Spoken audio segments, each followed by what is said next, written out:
Olá, pessoal, tudo bem? Vamos dar continuidade à nossa aula sobre gestão de estoques. Vamos falar um pouquinho dos indicadores. A gente vai falar especificamente desses indicadores de controle de estoque, nível de serviço, o grau de atendimento ao cliente, o giro do estoque, o estoque de segurança, a acurácia do estoque e lead time. Esses indicadores são aqueles parâmetros que são utilizados pelo gestor do estoque para fazer o controle de suas atividades. O primeiro indicador que a gente vai ver é o nível de serviço ao cliente. O que é isso? É a taxa ou o grau de atendimento do pedido. O quanto que a empresa consegue atender a partir dos seus itens e estoques de pedidos dos clientes, certo? Essa taxa se baseia na seguinte relação: quantidade de itens disponíveis, ou seja, quantidade de itens que a empresa tem no estoque, e quantidade de itens solicitados, ou seja, quais foram os pedidos dos clientes, certo? Essa relação entre itens disponíveis e itens solicitados vai dar o nível de serviço da empresa.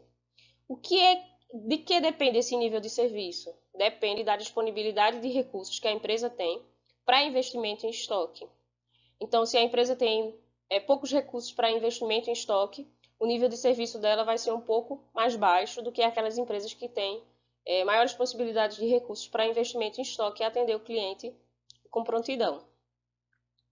A rotatividade ou giro do estoque é o indicador que vai fornecer para o gestor o número de vezes em que ocorre o consumo de um item durante um determinado período de tempo. O número de vezes em que ele foi, vamos dizer assim, consumido, pedido novamente, consumido, pedido novamente. O número de vezes em que isso aconteceu. Então, o giro de estoque é baseado no consumo médio do item pelo estoque médio do item. Caso o gestor queira fazer esse acompanhamento através de valores monetários, é necessário calcular o custo de vendas para o produto acabado, o custo das vendas pelo estoque médio do produto acabado.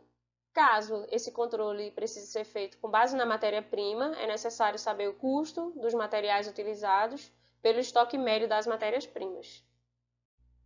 Aqui a gente tem um exercício sobre giro do estoque.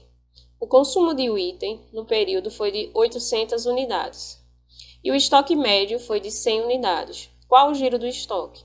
Para fazer o cálculo do giro do estoque, a gente vai pegar as 800 unidades do consumo e dividir pelo estoque médio.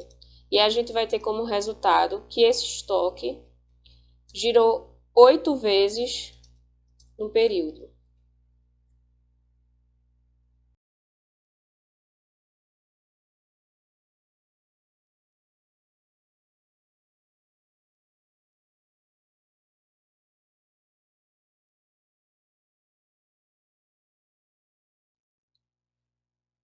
Outro item importante é o estoque máximo. O quanto de estoque a empresa tem durante determinado período. Esse estoque máximo também vai ser influenciado pelo espaço que a organização tem destinado ao estoque dos itens. Mas o estoque máximo, se a gente for calcular, a gente vai utilizar o estoque de segurança e o lote de compra.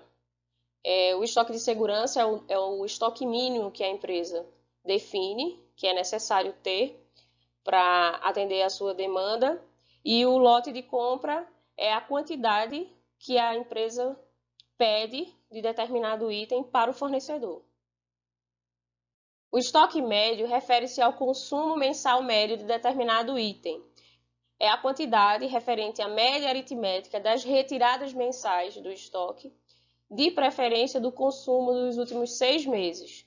Então, o cálculo do estoque médio é feito pela quantidade do produto que tem no estoque, dividido por 2.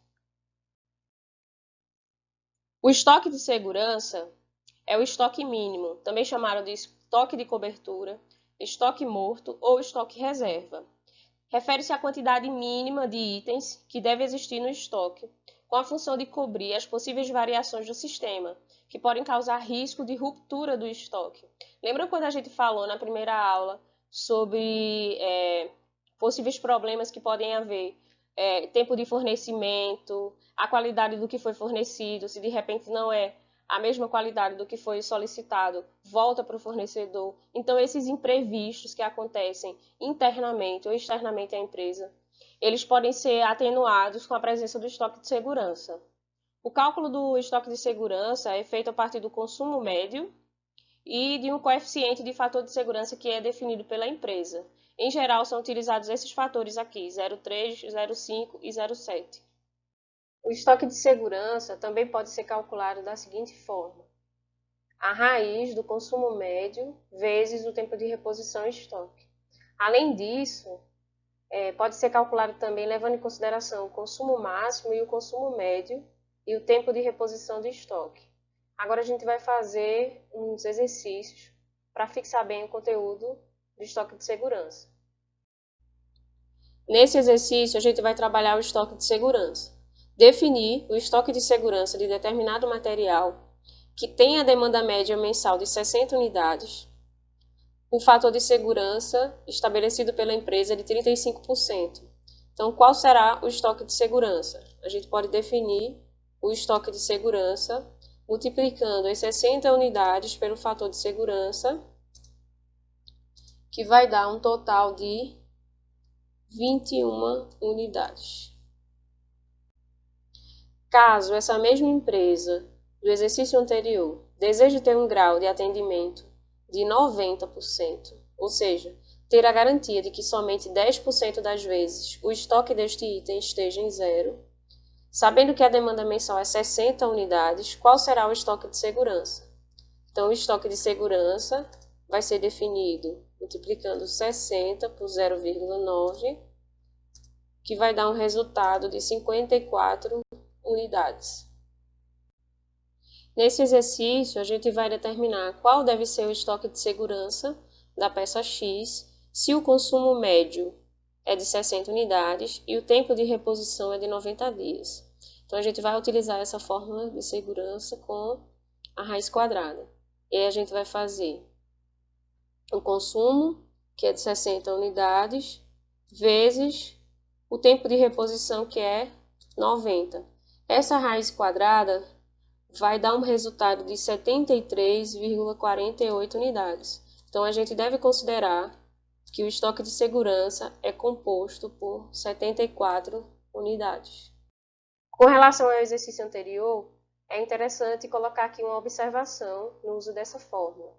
Esse método para cálculo do estoque de segurança só pode ser utilizado se o consumo no tempo de ressuprimento for pequeno, ou seja, se a quantidade vendida for menor que 20 unidades e o consumo desse material for irregular. Caso isso não aconteça, não é indicado utilizar essa fórmula. Nesse exercício, a gente vai responder a seguinte questão: qual deve ser o estoque de segurança para a peça Y se o consumo máximo diário é de 80 unidades, o consumo médio diário é de 36 unidades e o tempo de reposição é de 10 dias? Então, a gente vai utilizar essa fórmula do estoque de segurança.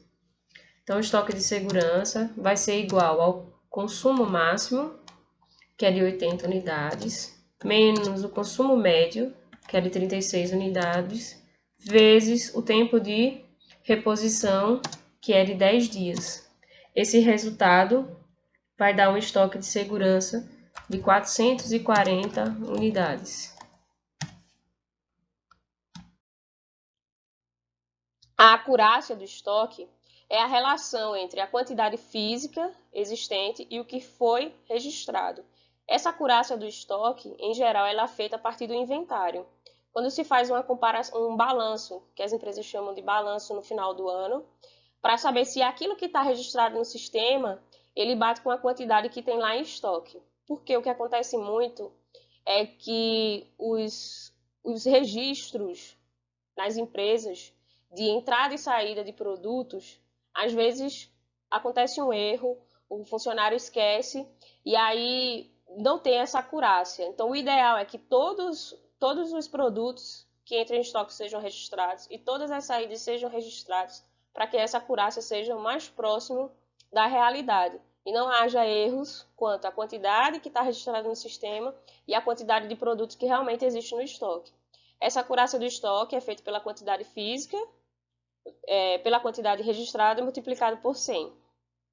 Tempo de reposição ou lead time é o tempo decorrido entre a detecção da falta do material em estoque até a sua disponibilidade.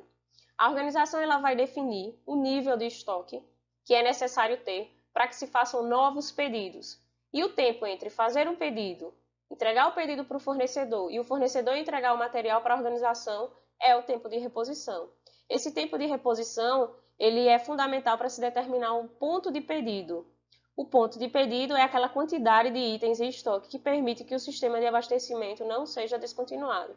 É o momento certo de se fazer um pedido para que não se tenha falta de produto em estoque e não possa se atender à demanda do consumidor. Nesse exercício, a gente vai trabalhar o ponto de pedido. Um produto tem um consumo médio de 300 peças mensais. Seu tempo de reposição é de 2 meses.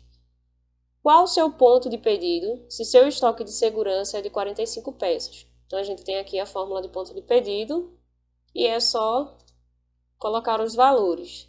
Então, o consumo médio é de 300 vezes 2, que é o tempo de reposição, mais 45, que é o estoque de segurança. Então, o ponto de pedido corresponde a 645 unidades. O que isso significa? Que quando a empresa tiver 645 unidades em estoque, é necessário fazer um novo pedido para esse item. O pedido perfeito é o pedido entregue conforme requerido pelo cliente, considerando prazos, quantidades, produtos corretos e especificações. A empresa deve fazer o seu pedido, ter todas as especificações dos materiais, definir qual a qualidade desses materiais. E a partir do momento em que se recebe tudo aquilo que pediu da forma exata em termos de quantidade e qualidade, tem-se o pedido perfeito. O ponto de ruptura é o ponto em que o estoque se torna nulo. É quando não se deve chegar a esse ponto. No momento em que o estoque chega a zero, mas ainda tem demanda. O que pode ocorrer na organização? Falta do produto, o cliente vai para o concorrente. Então, nessa aula, a gente viu um pouco dos indicadores que são importantes para fazer a gestão e o controle de estoque. Até a próxima aula.